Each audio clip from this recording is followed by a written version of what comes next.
بسم الله والحمد لله والصلاة والسلام على رسول الله الحمد لله حمدا يوافي نعمه ويكافئ مزيده وصلى الله على سيدنا محمد وعلى آله وصحبه أجمعين اللهم علمنا ما ينفعنا وانفعنا بما علمتنا وزدنا علما يا كريم.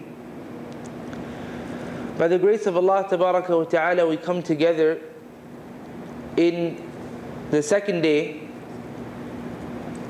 or the last day of these series of lectures entitled The Purification of the Soul.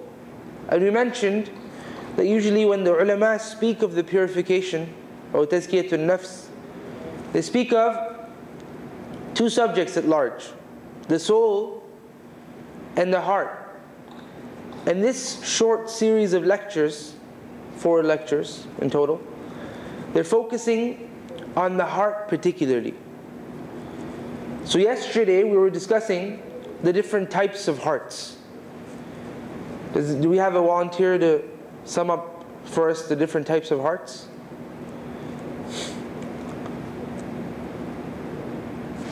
Yes. Pure heart,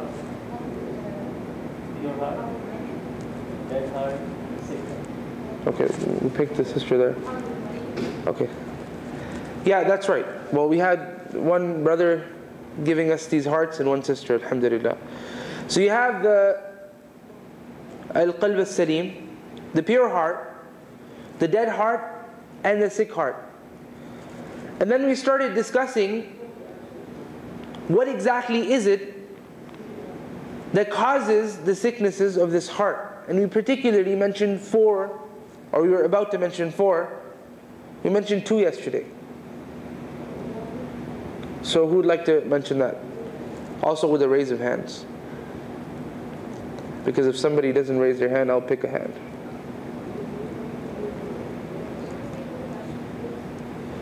What exactly is it that causes the heart to become rusty?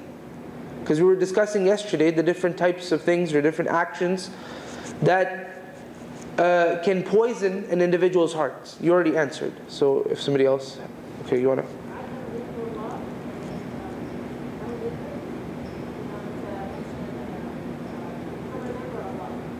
Not remembering Allah subhanahu wa ta'ala. No, that wasn't amongst the things.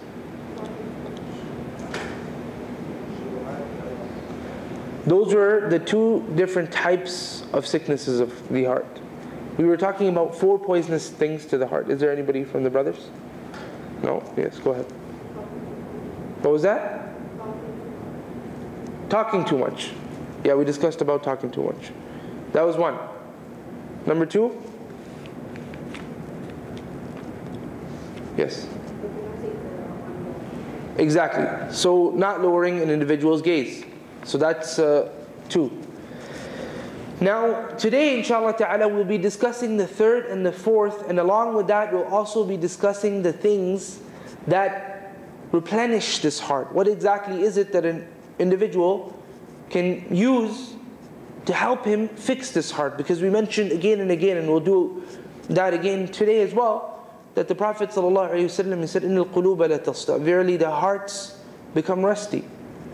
So the hearts, when they stay away from the dhikr of Allah subhanahu wa ta'ala, from the remembrance of Allah subhanahu wa ta'ala, from the obedience of Allah azza wa jal, then this can cause this heart to start to become rusty.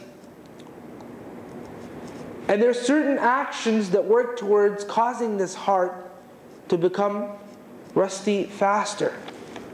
And amongst those actions is eating excessively. Eating excessively. And the Prophet ﷺ, he used to be extremely moderate in even this kind of an affair. That's why the Prophet ﷺ, he said, مَا مَلَأَ آدَمِيٌّ وَعَاءً شَرًّا مِّن بَطْنِهِ, that a child of Adam has never filled a vessel worse than his stomach. As in, a person should be eating moderately. And the reason for that, and the relation of that with the heart, is the fact that when a person has a very strong blood flow in his body, when a person has a very strong blood flow in his body, it becomes easier for shaitan to take this individual and occupy him in the disobedience of Allah subhanahu wa ta'ala. How so? Let's look at the story of when the Prophet ﷺ was walking out of the masjid and he was with his wife Safiya. We talked about that story from another angle yesterday. What did the Prophet ﷺ say? He saw the two Sahaba, they started speeding up when they saw the Prophet ﷺ. So the Prophet ﷺ looked at them and said, "Ala rislikuma, hold on guys. Inna Safiya, it's only Safiya." So the Prophet ﷺ then continued and he said, فَإِنَّ الشَّيْطَانَ يَجْرِي بِابْنِ آدَمَ مَجْرَى الدَّمِ. Verily, shaitan flows in the veins of the child of Adam, just as blood flows. Just as blood flows. So based on that, the ulama, they said, so long as the blood flow is extremely consistent, as in a person is energetic, it makes it easier for shaitan to use this individual in the disobedience of Allah subhanahu wa ta'ala. That's why when the Prophet ﷺ, he told the youth to get married, he said, "Ya ma'shar al-shabab, man istata'a minkum al-ba'ata falyatazawwaj." Whoever is capable from amongst you, O youth, O young men, whoever is capable from amongst you to get married, then let him get married. And whoever can't, then let him fast. فَعَلَيْهِ بِالصَّوْمِ فَإِنَّهُ لَهُ وِجَاءٌ. For verily, this will cut off his desires, because he doesn't have a very strong blood flow. He doesn't have that consistency, that energetic, nature. He doesn't have that. So for that reason, the Prophet ﷺ, he encouraged this individual to do what? To stay away from food. So for that reason, it's better for an individual to eat also in moderation. And then the third thing, or the fourth thing rather, is al-mukhalata, intermingling. It's intermingling. And that can be found, mentioned in the hadith of the Prophet ﷺ, where he said, مَثَلُ الْجَلِيسَ الصَّالِحِ وَالسُّوءِ.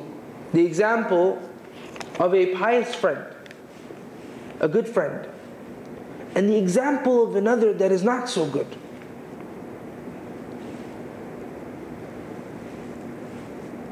كَحَامِلِ الْمِسْكِ وَنَافِخِ الْكِيرِ. The example of these two is like the example of the one that has musk, and another that blows and bellows. And another that blows and bellows. Then the Prophet ﷺ, he continued and he said, فَحَامِلُ الْمِسْكِ إِمَّا أَن يُحْذِيَكَ. As for the individual that has the musk, it's either that he will present to you this musk, وَإِمَّا أَن تَبْتَاعَ مِنْهِ. It's either that he'll present to you this musk or you buy from him. One of three things: either you get it from him as a present, either he will present it to you, gift it to you, either you will purchase from him this, that, or you will just have good scent to smell. How is that similar to an individual that is a good friend, a pious friend? Either he will present to you, he will give you the opportunity to do good deeds. Either you'll ask him something and he'll explain to you what you're asking him. Either this or that, or you'll never see any evil from him. He'll always be good to you, a good friend. And then the Prophet ﷺ, he continued and he started talking about nafikh al-kir. He started speaking about the bad friend. He said the example of that bad friend, however, is like the example of the one who blows and bellows. Either he will burn your clothes, or you will smell a bad scent from this individual. As he blows into the fire,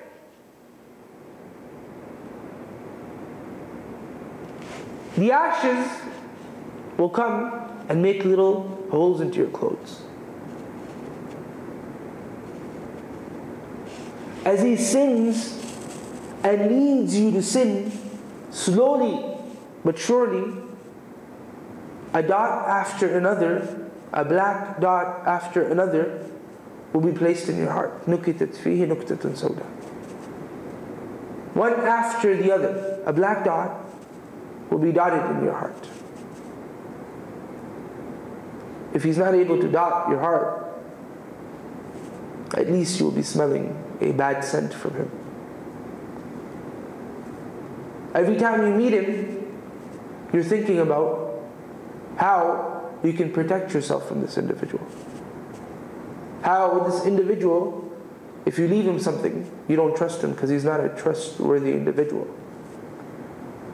And that's why the Prophet ﷺ, he said, الْمَرْءُ عَلَى دِينِ خَلِيلِهِ فَلْيَنْظُرْ أَحَدُكُمْ مِنْ يُخَالِلِ. He said, an individual will always be on the path of his friend. So you should be careful and beware of the person that you befriend. Be careful and beware of the person that you befriend. That's why the ulama, they divided meeting people into 3 different categories.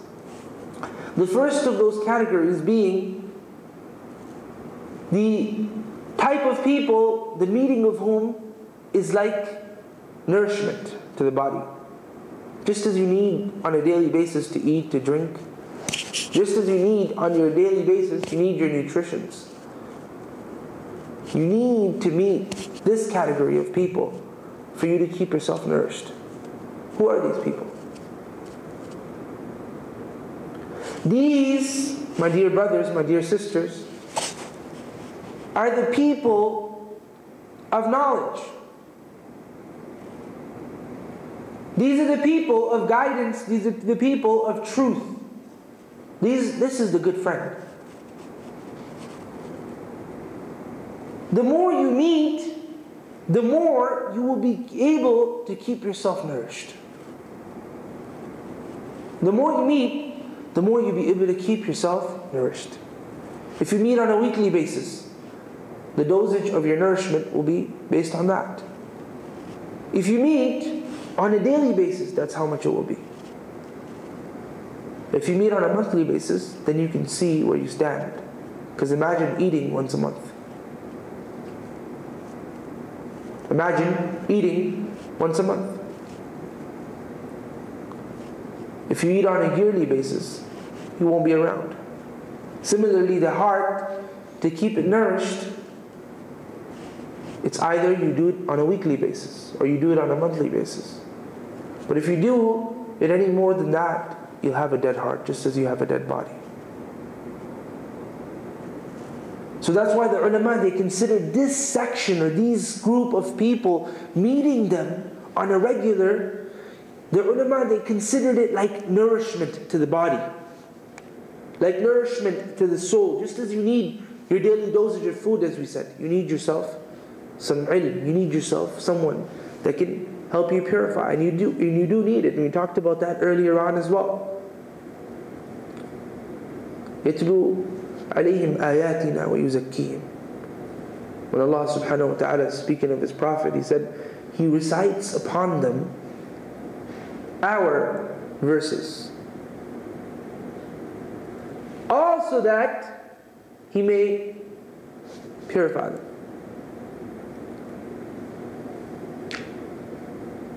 So you need that purity. You need those people that can come and help you revive yourself. Have somebody to put yourself in check. Go to the imam.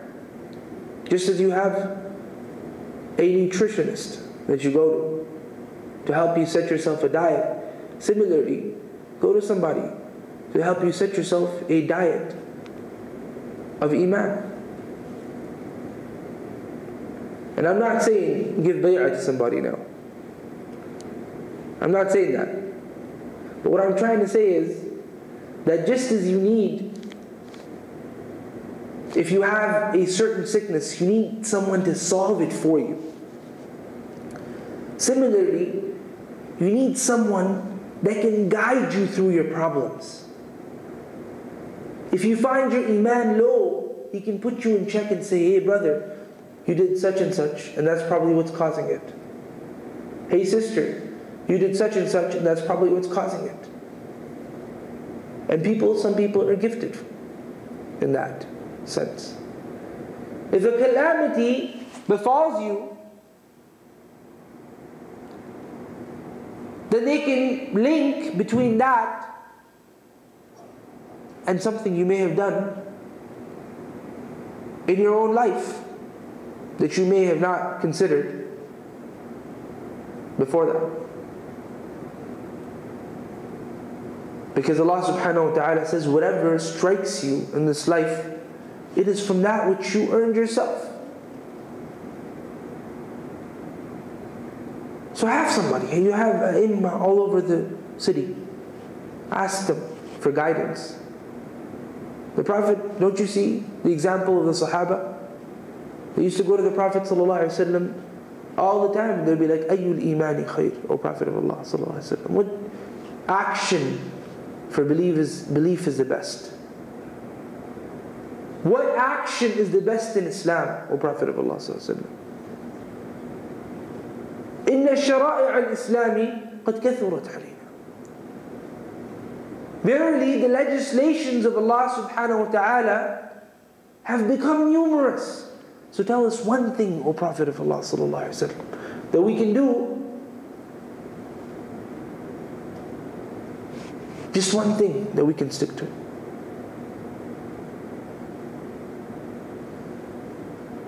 O Prophet of Allah, give me an advice. And the Prophet sallallahu alaihi wasallam would then give a personalized set of advice for this particular individual. So as I said, have somebody that you can go to seek those advice, seek that kind of advice. Someone that you look up to. Someone that Allah subhanahu wa ta'ala deems close to Him. And the signs of that are found in the signs of the friends of Allah subhanahu wa ta'ala. So, when you befriend, or when you intermingle, the first type, as we said, is meeting the people of knowledge. And the second type is meeting people, just regular people, just other people. And some of these people, intermingling with them is like seeking to be cured. You don't seek to be cured except that you're sick. How does that manifest in real life? If you have yourself a job, then you don't go around looking for a job. If you have a car, then you don't go around purchasing cars. If you have a problem, that's when you seek to solve it. So these kind of people, you only meet them, and that's most of mankind. You only meet them for the purpose of solving a problem. And that's why some of the ulama, they used to say that you don't meet people except for two reasons. It sounds kind of selfish, but it isn't. Because on that day, you yourself and me myself, I'll be saying myself and myself, nafsi, nafsi. So sometimes you got to be a little bit selfish. So you only meet people for two reasons. For you to either benefit them or seek benefit from them. Now the fact that you've benefited them, no longer is it selfish anymore. So this category of people, you only meet them when you really need them. If you have everything you need, then seclude yourself for the worship of Allah subhanahu wa ta'ala. Or occupy your time in that which benefits the deen of Allah subhanahu wa ta'ala.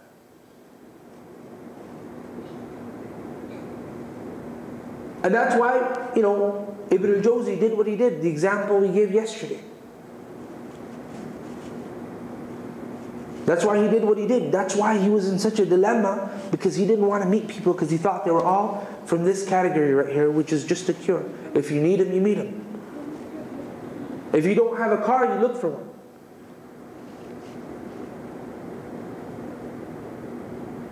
If you don't have a house, you go and purchase. If you don't have a job, you search around.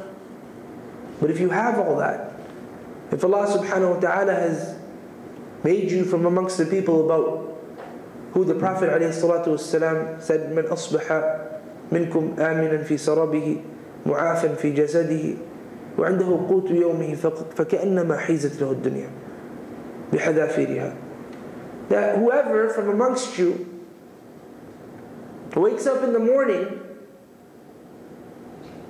and he is at rest and peace when it comes to his family, in his house, and his body is cleansed of all sicknesses, it's pure, it's fine, he's healthy. معافٍ في جسده وعنده قوت يومه, and he has a day worth of food, then this individual, the example of him, is the one who's been given the dunya entirely. As in, he doesn't need to go out and seek anymore now, because he's got everything that Allah subhanahu wa ta'ala wants for him to fulfill the ultimate goal, and that is the worship of Allah subhanahu wa ta'ala.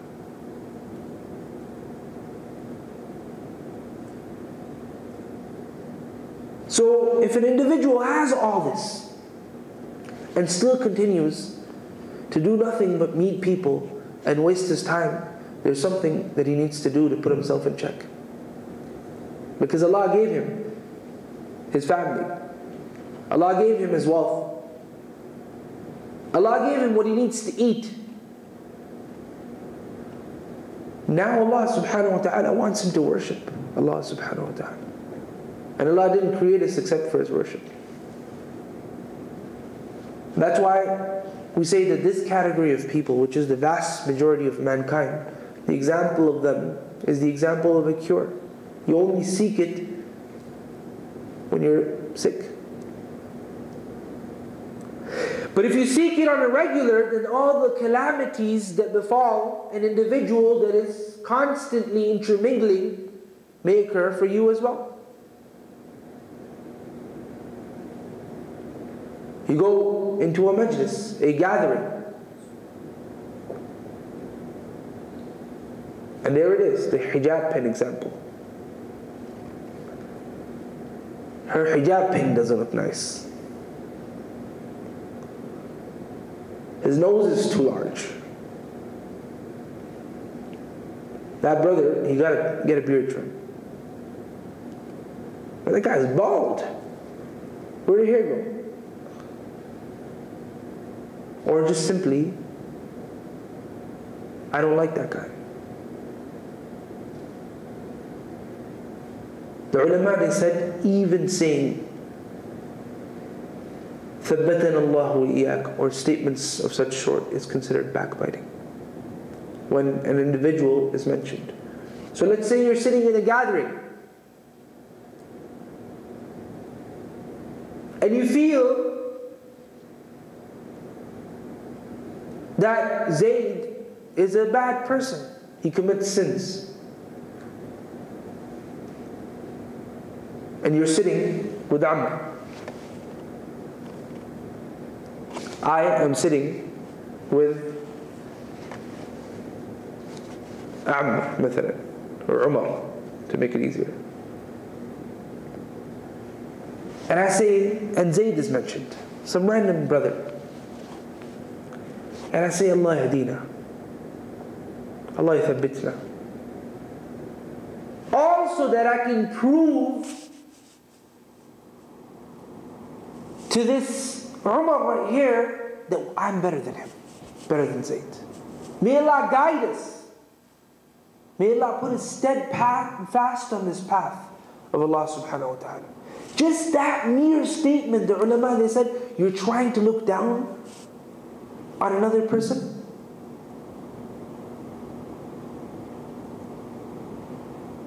It's enough for an individual to be evil, as the Prophet ﷺ said, that he just looks down on somebody else.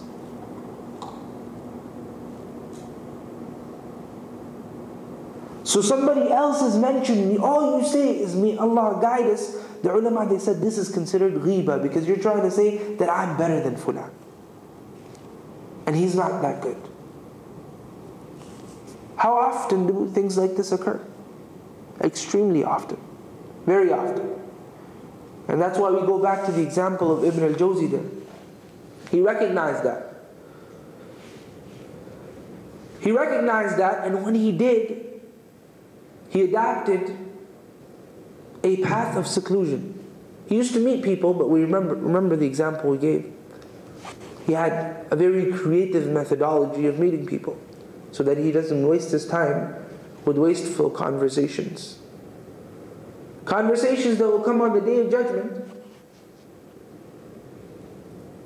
not on Mizan al-Hasanat. They will come on the Day of Judgment, and a person will be in grief for what he'd done. And the third type of people, and these type of people, are deadly. And that is people meeting whom is like a sickness. Just as you realize that there is a plague somewhere, you stay away from that society. Ta'un. Just as you recognize that there is some sort of sickness that is prevalent in this particular society or in this particular city, you don't enter that city. You don't go in that sanctuary. You're afraid. Similarly, the Prophet ﷺ told us that an individual will be on the path of his friend. You don't go into the wrong territory of friends. You don't go into the wrong territory of friends.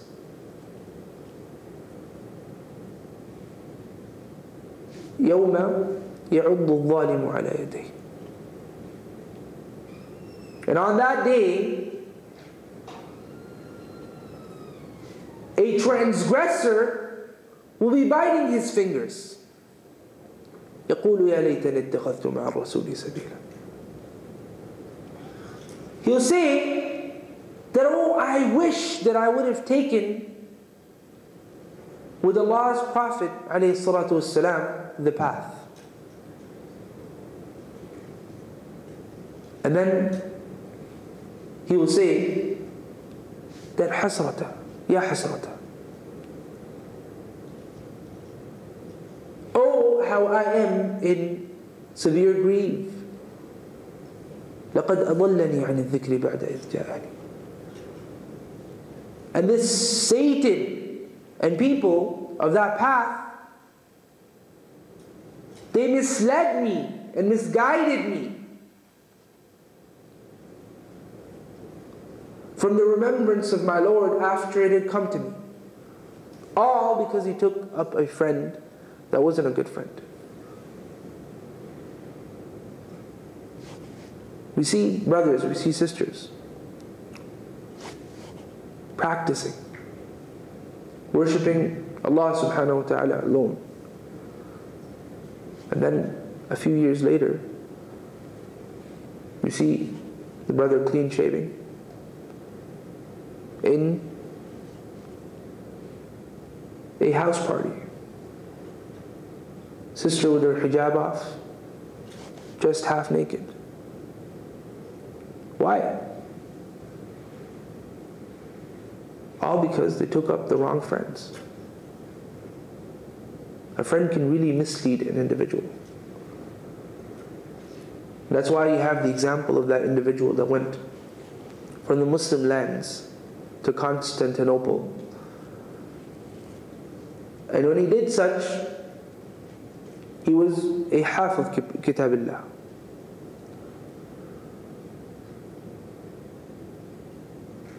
He was a memorizer of the book of Allah subhanahu wa ta'ala. And he knew a little bit of the deen of Allah subhanahu wa ta'ala. I wouldn't say he was a faqih, but he knew some ilm as well.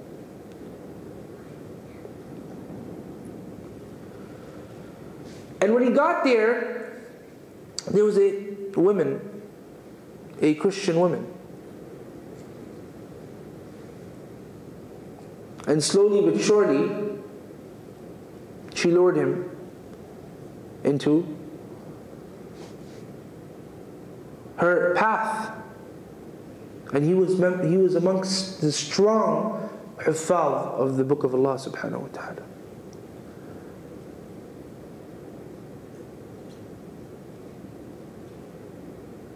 Years went by, it was a young man. And as time passed, he finally accepted Christianity as his faith. All because he befriended someone that he should have been befriending closely.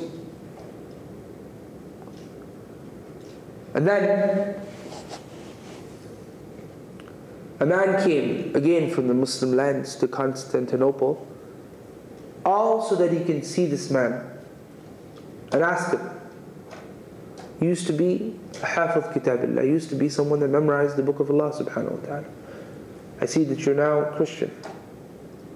Do you remember something of the book of Allah subhanahu wa ta'ala? What do you think the man said? I ask you, what do you think the man said? No, I don't remember anything of the book of Allah subhanahu wa ta'ala. Yeah. Yes. What was that ayah, sister? All but one ayah. I forgot everything except one ayah. ربما يود الذين كفروا لو كانوا مسلمين. That maybe, perhaps, the people that disbelieved, they would hope that they were believers. Allah took the entire book of Allah subhanahu wa ta'ala from this vessel that had become filthy, the heart. Heart is where the Quran stays, as Ali radiallahu ta'ala anhu put it in that same hadith. إِنَّمَا الْقُلُوبُ وِعَاء فَأَشْغِلُوهَا بِالْقُرْآنِ وَلَا تُشْغِلُوهَا بِغَيْرِهَا. Verily, hearts are nothing but vessels. So occupy them with Quran. And don't occupy them with something else besides the book of Allah subhanahu wa ta'ala. The entire book of Allah he forgot. It all started with a bad friend. And before that, he used to go to halaqat ilm. He used to be a pious young man who used to be someone that memorized the book of Allah subhanahu wa ta'ala. It all started with that. So there are a category of people that meeting them is like a sickness. If you don't have strong immunity to this sickness, then avoid meeting these people. That's why for those that are trying to come back to Allah subhanahu wa ta'ala, come back to Allah subhanahu wa ta'ala and develop immunity to disobedience of Allah subhanahu wa ta'ala before you go back and call your friends. I know some people, they try to come back to Allah subhanahu wa ta'ala and they want to save everybody at the same time. You can't do that. You got bad friends, cut them off for a bit. I know it's difficult. They're your friends for years, cut them off. Because you can't handle it yet. It's a sickness and you don't have what it takes to fight this sickness. When you become strong, and you surely will if you worship Allah subhanahu wa ta'ala, at that point, start calling those people as well.